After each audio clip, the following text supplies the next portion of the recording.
I'm Linda, and I'm a self-advocate. I lived at home until I was 15. I lived with my mom and dad. The whole Gear family were loggers. My grandfather and my uncles and my dad. Oh, he was really great. My dad was really cool. He liked to joke around with people. And I guess that's where I get mine too. It's from my dad. But yeah, he had a lot of faith in me. And so did my mother. Well, I had spinal meningitis when I was 6 weeks old, and they didn't think I was going to live. But my dad said I would. And besides, he always said that I was too damn mean to die. When I was a little girl, he would tell me, he goes, Linda, you can do anything you want to do when you get bigger, when you get older. And he really believed. He knew that I was, of course, I was handicapped and everything, but he really thought that he really believed that I could do things on my own. But most of my life, I lived at home. My teacher told me about Fairview one time, and he said that it was a really good place. And I thought, well, maybe I could try it out. It was my idea to go to Fairview. It was not their idea at all. In fact, my mom and dad didn't want me to go, but I wanted to go. Mainly, I wanted to find my own friends, because I was always with them, with their friends, and I wanted my own friends. I thought that I could be more outgoing than I already am. When I heard about Fairview, I thought it would be very good for me. It was an institution, and there was several people that lived there. It was about over 125 people. Well, it wasn't that good compared to my expectations. I mean, I liked the people that lived there, but I didn't like the way the aides treated people. I know some of the patients got hurt from some of the staff, and some of them got pregnant from some of the staff too. When they gave me too much medicine. Of course, my mom and dad, they were right there.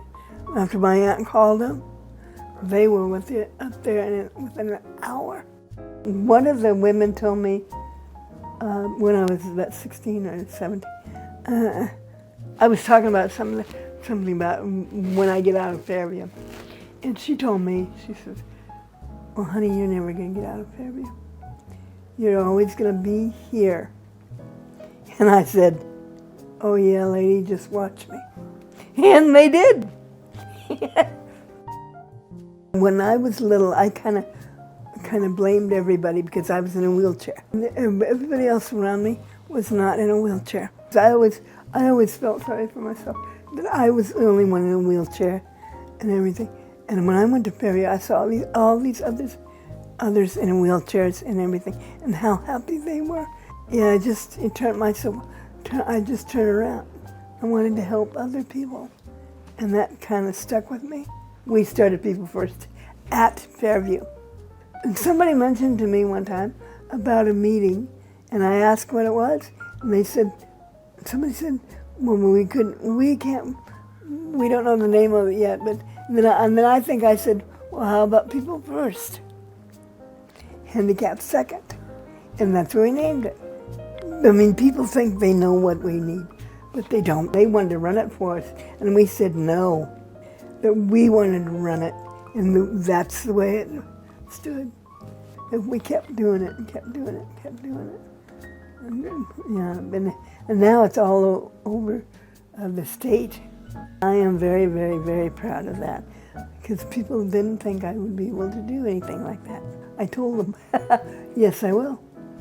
I got out of Fairview when I was in my 20s.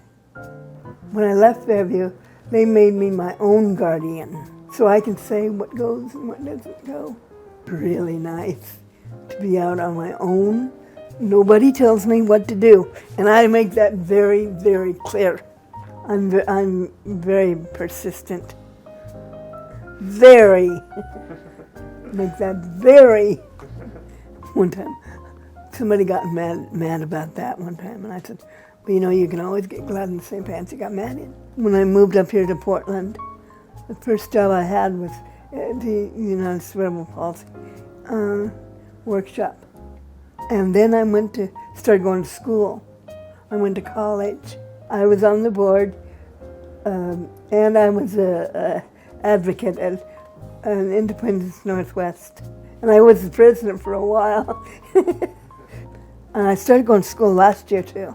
And I've taken sign language too, because it's really important for people to be able to talk to people that are deaf. Still, I'm like 71, I'm still learning.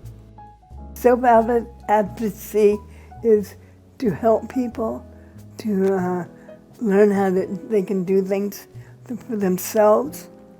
So, people with disabilities are just like everybody else. They need to have something to do. They need to feel like they're